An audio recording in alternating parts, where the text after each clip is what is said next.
BJP മോദിജിയുടെ guarantee ഉണ്ട്. മോദിജിയുടെ നമുക്ക് എല്ലാവർക്കും അറിയാവുന്നതാണ് സബ്കാ വികാസ്, സബ്കാ സാത്ത് സബ്കാ വികാസ് ആണ് അദ്ദേഹം പറയുന്നത്. അതായത് എല്ലാവർക്കും ഒപ്പം എല്ലാവർക്കും വികസനം, അതാണ് അദ്ദേഹത്തിന്റെ ഒരു ഉറപ്പെന്ന് പറയുന്നത്. അതാണ് അദ്ദേഹം തരുന്ന ഗ്യാരണ്ടി എന്ന് പറയുന്നത്. ആ ഗ്യാരണ്ടി പ്രകാരം എല്ലാവർക്കും, ഇന്ത്യയിലുള്ള എല്ലാവരുടെയും വികസനമാണ് അദ്ദേഹം ഉദ്ദേശിക്കുന്നത്. നിങ്ങൾക്കറിയാം എന്തെല്ലാം കാര്യങ്ങൾ ഈ 10 വർഷം കൊണ്ട് അദ്ദേഹം ചെയ്തു. നമ്മൾ ലോകത്തിന്റെ നെറുകയിലേക്ക് എത്തിക്കൊണ്ടിരിക്കുകയാണ്. ഇനി അടുത്ത് അദ്ദേഹം തന്നെയാണ് വരാൻ പോകുന്നത് പ്രധാനമന്ത്രിയായിട്ട്. അപ്പം നമ്മൾ ബാക്കി ഇനി എന്താണ് നമുക്ക് ഡെവലപ്പ് ചെയ്യാനുള്ളത്? നമ്മൾ 1ാം സ്ഥാനത്തേക്ക് എത്തും. ഏതാനും മാസങ്ങൾക്കുള്ളിൽ നമ്മൾ ഇന്ത്യയിൽ 1ാം സ്ഥാനത്തേക്ക് എത്തും. അതാണ് നമുക്ക് ഉള്ള ഗ്യാരണ്ടി എന്ന് പറയുന്നത്. ആ മോദിജിയുടെ ഗ്യാരണ്ടിയിൽ നിന്നുകൊണ്ട് ഈ ആലത്തൂർ മണ്ഡലത്തിന് എനിക്ക് എന്തെല്ലാം ചെയ്യാൻ കഴിയുമോ അതെല്ലാം ഞാൻ ചെയ്തിരിക്കുമെന്നുള്ളതാണ്. കാരണം അദ്ദേഹം വിശ്വസ്തയോടുകൂടി എന്നെ അറിഞ്ഞിട്ട് അദ്ദേഹം തന്നെ സെലക്ട് ചെയ്ത ഒരു കാൻഡിഡേറ്റ് ആണ് ഞാൻ.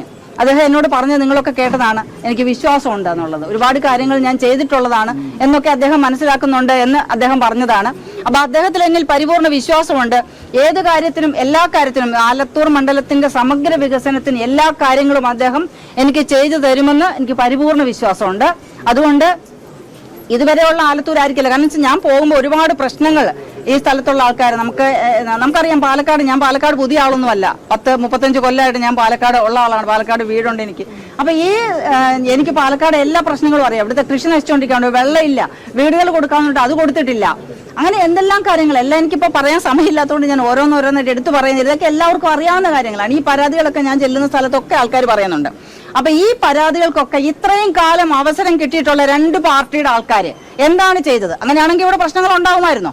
ഒന്നും ഉണ്ടാവതില്ലായിരുന്നു. അപ്പൊ തീർച്ചയായിട്ടും ഈ പ്രശ്നങ്ങൾക്കെല്ലാം ഒരു പരിഹാരം കാണാനായിട്ടാണ് മോദിജിക്കൊപ്പം അദ്ദേഹത്തിന്റെ ഗ്യാരണ്ടിയിൽ സരസു ഒരു ഗ്യാരണ്ടി തരികയാണ്.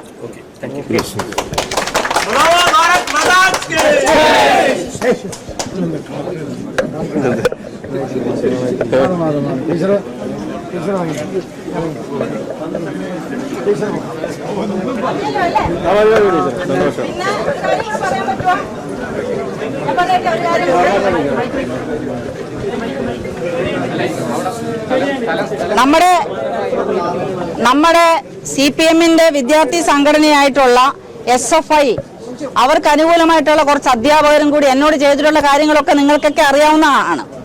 അത് ഇപ്പോഴും അവർ തുടർന്നുകൊണ്ടിരിക്കുകയാണ്.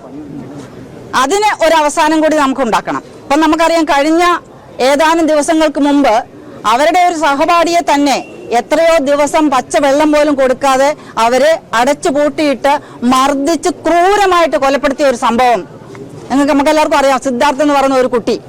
അപ്പൊ എന്തൊക്കെയാണ് അവർ, എത്ര ക്രൂരതകളാണ് അവർ ചെയ്തുകൊണ്ടിരിക്കുന്നത്. അതിന് അവരുടെ പാർട്ടിയുടെ മുഴുവൻ സപ്പോർട്ടുമാണ്.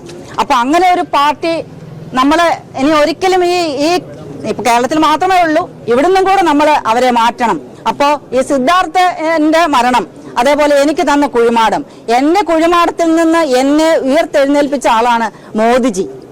അപ്പൊ ഇവർക്കെല്ലാവർക്കും വേണ്ടി ഇതിനൊരു പരിഹാരം കൂടെ കാണാനായിട്ട് ഞാൻ ആഗ്രഹിക്കുന്നുണ്ട്. അതിനും കൂടി എന്നെ ജയിപ്പിക്കണമെന്ന് ഞാൻ ഈ നാട്ടിലുള്ള എല്ലാവരോടും ഈ സമയത്ത് അഭ്യർത്ഥിക്കും കൂടിയാണ്. എന്റെ ഒരുപാട് വിദ്യാർത്ഥികളും NCC കേഡറ്റ്സും ഒക്കെ ഉള്ള ഒരു സ്ഥലമാണ് എന്റെ മണ്ഡലം എന്ന് പറയുന്നത്. അവരൊക്കെ എന്നെ വിളിക്കുന്നുണ്ട്, എന്നെ സപ്പോർട്ട് ചെയ്യുന്നുണ്ട്. അപ്പോൾ ഇപ്പം വീണ്ടും ഞാൻ ഒരിക്കൽ കൂടി ഒരു അഭ്യർത്ഥന എല്ലാവരോടും വെക്കുകയാണ്. നിങ്ങളുടെ വികസനത്തിന് വേണ്ടിയിട്ട് എന്നെ നിങ്ങൾ അനുവദിക്കുക, ഒരവസരം എനിക്ക് തന്നു നോക്കുക. മറ്റുള്ളവരെ കൊണ്ട് ഇനി നിങ്ങൾക്കൊന്നും ഒരു സഹായവും കിട്ടാനായിട്ട് പോകുന്നില്ല എന്നുള്ളത് 100% ഉറപ്പാണ്. അതാണ് എനിക്ക് പറയാനുള്ളത്.